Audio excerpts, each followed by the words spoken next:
சட்னி இதை பார்த்துக்கிறோம். ஃபஸ்ட்டு இதை பண்ணிக்கிறோம். எங்கே நிறைய சாம்பார் இன்னும் கொஞ்சமாக சாப்பிடும். ஆமாம். இது என்னது? மட்டன்.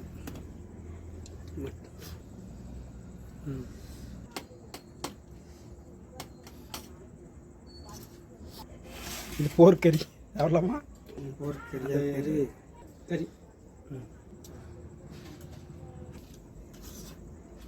இதை சாப்பிடும் போது தான் பஞ்சாமிரதமாக இருக்குங்க. அரிசி பொரி, அது மசால் பொரி,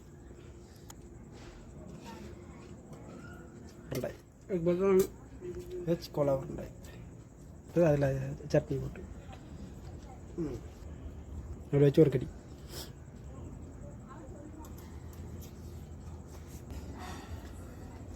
அவள் பொரி.